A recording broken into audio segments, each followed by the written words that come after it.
Hello, I'm Jill Baird, the General Manager of Missoula Community Access Television, inviting you to another segment of What's Up Missoula. The Poet Laureate of the state of Montana, Sheryl Noethe, is in the studio with me. She's associated with the Missoula Writing Collaborative, and she's here to talk about events the Writing Collaborative is doing in conjunction with a lot of shows, art shows about China that are in Missoula this fall. Sheryl, thank you so much for coming. I love coming on your show. I love having you on my show. So could you tell people a little bit about Missoula Writing Collaborative? Certainly. Thank you. We came into existence in 1984 when I realized there were no writers in the schools programs in town here that went for the whole school year. So I collaborated with friends, we collaborated with teachers, got a board together and created the Missoula Writing Collaborative. We put professional, published authors in the classroom with kids. We teach them to love to write. We also educate their imagination. Kids who have access to their imagination tend to have more alternatives when they grow up because their imagination is bigger and stronger. And also, in this society today, you have to be literate and you have to be able to be fluent and express yourself on the page in writing. And so we encourage all of that, and we've probably covered 15,000 students. That's pretty in Missoula. amazing. We also have a residency in Hawaii and one in... I want that. Yeah, you can come with me next time. Okay. And also in Heidelberg, Alaska. Interesting. Yes, one of our poets, Robert Lee, is a Heidelberg warrior. Huh. Okay. And specifically today, you had a little bit of insight as to, you know, what the kids are doing in the Writing Collaborative. You did like a workshop with kids over time related to the China theme. Yes, Nancy Matthews contacted us, gave me the copy of the book. Yeah, and I'm this going to show people exhibit, that. This And exhibit is Silk Chris is Road on camera, art. standing by to zoom in, and I think he's going to zoom in. Oh, there he goes. The Silk Road is the oldest trade route in the world, and it goes all the way across China. The western end of it has very strong influences from Turkey and India. Now, what does it say, Sheryl? I'm trying to read it and I can't. Ancient on the monitor. threads. Yeah. Newly woven. Oh, Recent good. art from China's Silk Road. And so this is contemporary art. There's no dragons. It's not florals. It's very, very different from what we all assume is Chinese art. Yeah, because, you know, very often, but of course Weiwei was on everyone's mind. You know, the international artist, he was detained by the Chinese over issues of tax and what have you, and he was the man who designed the 2004 opening of the Olympics. So which picture should I do first? Sorry, well, I want to get them. This one is called Rushing, and okay. It's kind of hard to see. I'll hold it up Can for Chris. He's going to get a shot of it if I hold it up. Now, what is happening here, this is a herd of horses, and it's blue, and the horses are rushing, and then there's a sky, and it looks like sand. This is the landscape. So what we've been doing is called ekphrastic poetry.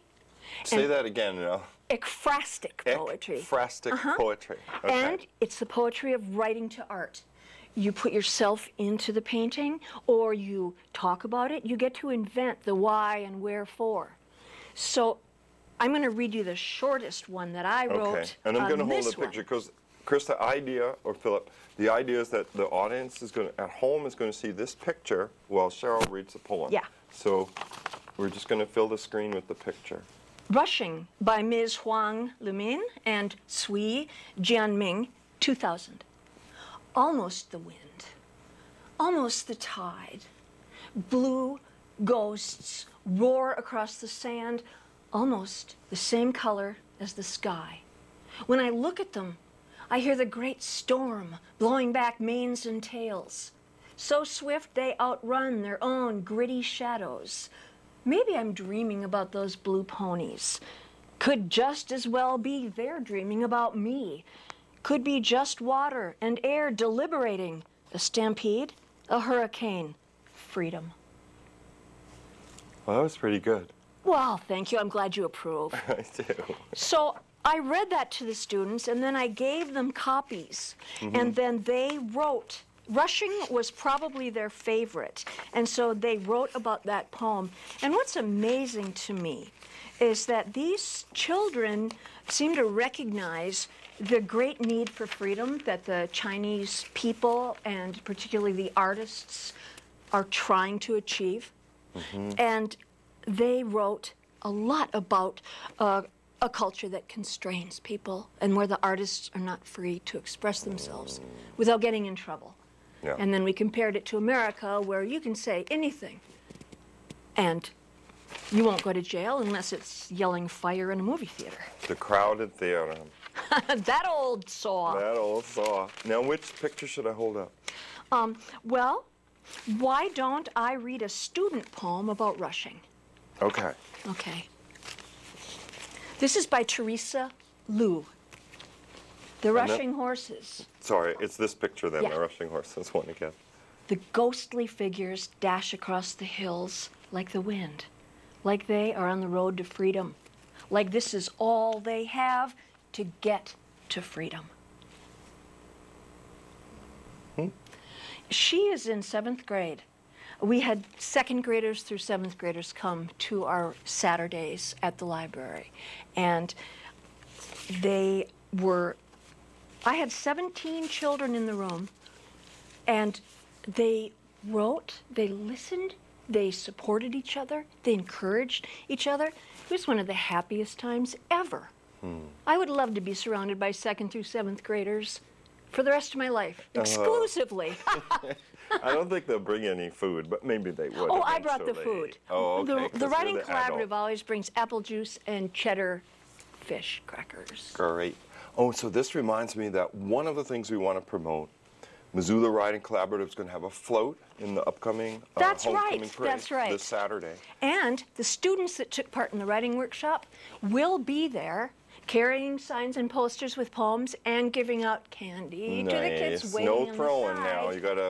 You gotta hand it because You they're know what? afraid I'm kids glad- are gonna run in the street. I'm going to have to remind them, do not pitch it as hard as you can. Yeah, right. And also, same students are going to give a reading Yes. at the Missoula Public Library. Yes. That's going to be Saturday the 29th at 5. In the big meeting room, it's free. There'll probably be refreshments. I can't promise, but Yeah, they'll run the popcorn machine if nothing else. Now we have time for a few more. all right, let's look at this one. Okay. So the new picture is this one. Now, this painting is called On the Streets, and it's by Mehmet Sultan. Obviously, that name has Turkish influence. And again, the western part of the Silk Road, oh, that's a beautiful, oh, you've got it. The Silk Road, which is so influenced by the countries around it because it's so long and old. 7th century AD, and during the Tang Dynasty. The Silk Road, when the Tang Dynasty fell and China became closed off to the world, the Silk Road fell into disuse. However, explorers and travelers have gone into the sand and found these great artworks that have been preserved by the dryness of the sand. Oh, excellent. So this one, I'll read you one of the children's response. This is Cole Brooks, called Living with the Birds. The mother and son look up and see a night filled not with stars nor planets, but birds. Birds fill the night sky with numbers so great they resemble the stars. They look to their side and see seemingly endless buildings rising high into the bird-filled night. Across the street, they see the poor housing, old, dilapidated, slum buildings occupied by countless numbers of families. The buildings are passed down father to son. But these two do not live here, for they do not favor endless buildings and countless families. They choose instead to live with the birds, the endless number of birds. Oh, so nice. Now he's in 7th grade. Can I hold it up? I want Yes. Chris to get a shot of this because it's kind of like a painting in a way. You know, people go on about the sadness of the email, you know, the impersonality of the email.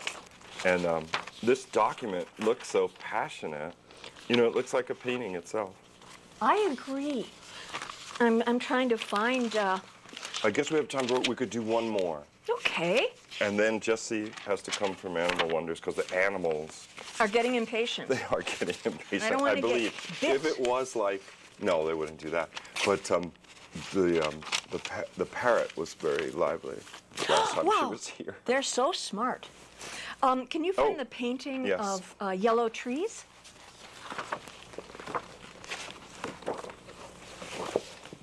Wow, there's some that repeat. How about? Is it in the book? Yeah. I gave copies to the students so they could take them home. Sure. Dream on and write more. Excellent. Oh, this is yellowish. Let's look at this one. You sure? Yeah. Okay. This one, and it's the country life coming and going. And as you say, you know, for people that have a memory of having seen Chinese art, this should be surprising to them, this image. Yeah. It's a very, you know, the image is 10 years old now, 2002. Uh-huh. And it's not at all what you would assume a Chinese painting would be like. And this man says this is the place where he grew up and he loves his vast and mysterious land. And the exchange between peoples gave them a unique life and culture of the arts. And I love their contemporary representations. Quite incredible. Wouldn't you think an American did that? Or, yeah, different than my Chinese expectations. Yeah, yeah. Well, Sheryl, it's wonderful. I guess we gotta go. I apologize for the brevity I hope of our you'll visit. come to the parade and come to the reading. It's so remarkable to see little tiny people writing beautiful art about, writing beautiful poetry about Now, the art. last one, the one I held up, how old was that child who wrote the poem? 7th grade. 7th grade. Mm-hmm. There was people that are 12 and 13 or Yeah. something. Yeah. It's pretty amazing. And I always tell them, and the collaborative writers always tell their students, you're the boss of the poem. You're the architect of the poem. However it looks is up to you. So we give them the freedom to build and create the shape and the form of the poetry. And they truly are the boss and architect of the poem. Nice. Nice empowering opportunity for kids. And the Missoula Writing Collaborative, you guys work with student groups. You have summer programs, after school programs. Yes. In various schools? Yes. Like, all which over. schools? It doesn't matter. We're in every 4th grade in the district. Recently, Dr. Apostle brought us in. He's the superintendent of Missoula County Public Schools. Brought us in as, this was last year, he's continuing it this year. We cover every 4th grade in the district. Oh, that's great. Because he says we're the best thing going. That's why. If you would like to learn more about Missoula Writing Collaborative, the website address is missoulawritingcollaborative.org. Okay, so we got to go. All right, they put that up, so I'll mention it.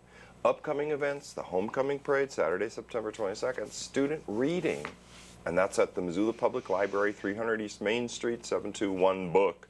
It is September 29th at 5 p.m. That's the time it is, in the large meeting room on the lower level. Thank you guys for watching this installment of What's Up Missoula, and remind you, if you know of a group you want to see on our program here at MCAT, give us a call. The number at MCAT is 542-6228. For MCAT, I'm Joel Baird. Thanks for watching.